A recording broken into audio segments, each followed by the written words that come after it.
Okay, so welcome back, and now we're going to use this. We're going to find the radius of convergence, the interval of convergence, and the radius of convergence of this power series.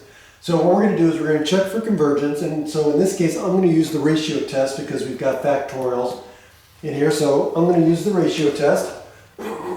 So I'm going to take the limit as n approaches infinity of x to the n plus 1 over n plus 1 factorial all over x to the n over n factorial. Of course, this is the absolute value. Now here we want to make sure we keep the absolute value signs in there because again, we're looking at x here, and x could be negative. Okay, so again, this is where we can't drop the absolute value signs like we were in previous problems before. Okay, so now I'm going to rewrite this. So this is the limit as n approaches infinity, and now I'm going to write this as the absolute value of x to the n plus 1 over n plus 1 factorial times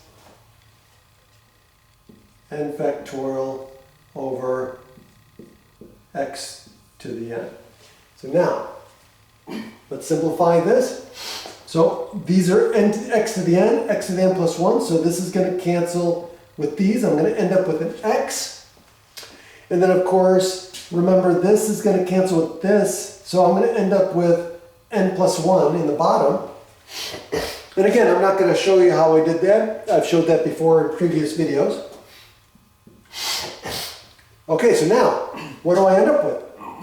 I've got the limit as n approaches infinity of what? The absolute value of x over n plus 1.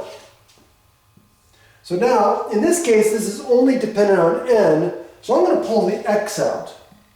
Now, I got to keep the absolute value. So I'm going to pull out the absolute value of x times the limit as n approaches infinity of what? 1 over n plus 1, which then, as this goes to infinity, this is just going to go to 0.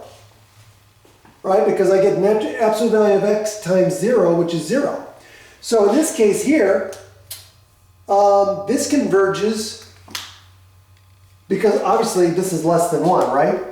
Again, don't forget the ratio test. It's less than 1, which means that this series converges, and since x falls out, this is converging for all values of x. So that means the interval of convergence is negative infinity to positive infinity, and the radius of convergence is then equal to infinity.